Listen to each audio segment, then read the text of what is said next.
अस्सलाम वालेकुम। उम्मीद है आप खैरियत से होंगे और आज सवाल जवाब वाली पहली वीडियो है। तो बिना वक्त गवाए पहला सवाल शुरू करते हैं। ए नापाकी की हालत में हम तस्बीह पकड़कर पढ़ सकते हैं, बाद में तस्बीह धो ली जाए। तो इसका जवाब ये है कि नापाकी की हालत में भी ज़िक्र व अज़कार करने की गुंजाइश है। अगर आपके हाथ के ऊपर गंदगी या नजासत नहीं लगी हुई तो फिर अगर आप तस्बीह पकड़ कर उस पर कुछ पढ़ लेते हैं, ज़िक्र कर लेते हैं, तो फिर तस्बीह को भी धोने की ज़रूरत नहीं है, क्योंकि आपके हाथ तो बज़ाहिर साफ़ हैं। इस तरह आप ख़ुद नापाक हैं और आप तस्बीह को पकड़ लेते हैं, तो इस तरह जो नजासत और नापाकी है वो तस्बीह के अंदर मुंतकिल नहीं होगी। लेकिन हाँ, अगर आपके हाथ के ऊपर गंदगी या नजासत लगी हुई है तो तब आप तस्बीह को पकड़ते हैं, तो फिर जो है वो नजासत जो है वो मुंतकिल हो जाती है तस्बीह में, फिर उसको साफ़ करना और धोना ज़रूरी है। दूसरा सवाल है, अस्सलामु अलैकुम। वालेकुम अस्सलाम। मेरा सवाल है कि क्या मोबाइल पर बग़ैर वज़ू के तिलावत कुरान पाक कर सकते हैं और सफ़हात को बिना वज़ू पलट सकते हैं टच के साथ?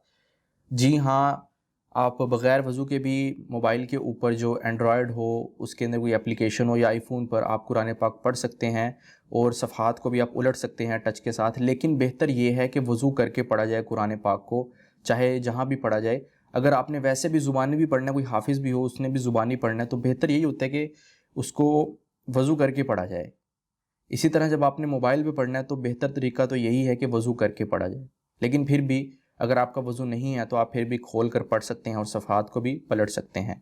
अगला सवाल है कि अगर किसी पर गुस्ल फ़र्ज़ हो गया हो और ठंड भी ज़्यादा हो तो क्या बवक़्ते ज़रूरत तयम्मुम से नमाज़ पढ़ सकता है? देखें, तयम्मुम का तो शायद कुछ लोगों को ना पता हो। तयम्मुम वो होता है कि जब पानी मौजूद ना हो तो मिट्टी के साथ जो है इंसान तयम्मुम कर सकता है। 2 ज़रबें लगानी होती हैं, फिर एक चेहरे पर मलनी होती है, दूसरी बाजुओं पर, तो इंसान जो है वो पाक हो जाता है, उसका वज़ू हो जाता है एक किस्म का। और अगर गुस्ल भी फ़र्ज़ हो तो गुस्ल भी हो जाता है। इसका जवाब ये है कि आजकल पानी तो हर जगह ही मुहैया होता है और पानी को गर्म भी किया जा सकता है, गैस वगैरह भी होती होगी। तो पानी को गर्म करके उससे गुस्ल किया जाए ताकि ठंड जो है उसमें भी इंसान गुस्ल कर सके और फिर पाक होकर नमाज़ पढ़े। हाँ, अगर सूरत कुछ यूँ है कि पानी नहीं है फिर तो तयम्मुम किया जा सकता है।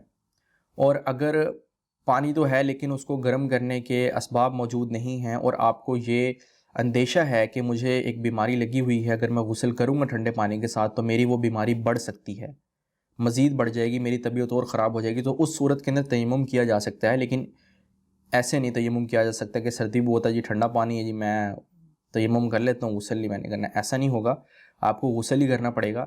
अगला सवाल है, अगर कोई नज़र माने में अगर पास हो गया तो मैं सदका करूँगा, नज़र लाजिम है? अगर कोई इंसान ऐसे नज़र माने और वो पास हो भी जाए तो फिर उस पर यह नज़र लाजिम होगी कि उसको सदका अदा करना होगा। अगर वो नज़र के साथ ऐसे कहता है कि मैं सदका अदा करूँगा और वो पास भी हो जाए और वो फिर उसको सदका करना पड़ेगा, ये नज़र लाजिम हो जाएगी। अच्छा, अगला सवाल है, फ़र्ज़ नमाज की तीसरी और चौथी रकत में सूरत फातिहा के बाद सूरत मिलाने का क्या हुक्म है? तीसरी और चौथी रकत के अंदर फ़र्ज़ नमाज हो, अगर फ़र्ज़ नमाज, तो सिर्फ सूरत फातिहा ही पढ़नी होती है, उसके अंदर कोई और सूरत नहीं मिलानी होती। यही हमारे नबी अलैहिस्सलाम का तरीका है, यही सुन्नत है कि सिर्फ तीसरी और चौथी रकत के अंदर सूरत फातिहा पढ़ी जाती है, उसके साथ कोई और सूरत नहीं मिलाई जाती। लेकिन अगर कोई शख्स सूरत मिला लेता है तो क्या उस पर सजदा साहब आएगा? नहीं, उस पर सजदा साहब नहीं आएगा और उसकी नमाज हो जाएगी। लेकिन सुन्नतों के अंदर जो 4 सुन्नतें होती हैं उसकी तीसरी और चौथी रकत के अंदर सूरत के साथ, सूरत फातिहा के साथ एक और सूरत मिलानी होती है।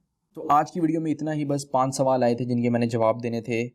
कितने थे? 1 2 3 4 5, हाँ 5 ही थे। 5 सवाल थे जिनके मैंने जवाब देने थे और इनकी मैंने मुफ्तियाने किराम से भी इसके बारे में राय ली, अपनी भी तहकीक की, पूरी तसल्ली के साथ जवाब दे रहा हूँ, क्योंकि यार किसी की गलत तरीके की तरफ रहनुमाई कर देने से मुझे पता है मेरा खुद का नुकसान भी होगा, वो काम करता रहेगा, गुनाह मुझे भी मिलेगा। इसलिए मैंने पूरी तसल्ली और तहकीक के साथ दिए हैं जवाब। अगर आप लोग भी चाहते हैं मैं आप लोगों के भी सवालात के जवाब दूँ तो कमेंट सेक्शन में टाइप कीजिए। अगली वीडियो के अंदर मैं आप लोगों के सवालात के जवाब दूंगा, इंशाल्लाह सही सालिम जवाब देने की कोशिश करूँगा। तो बस इतना ही।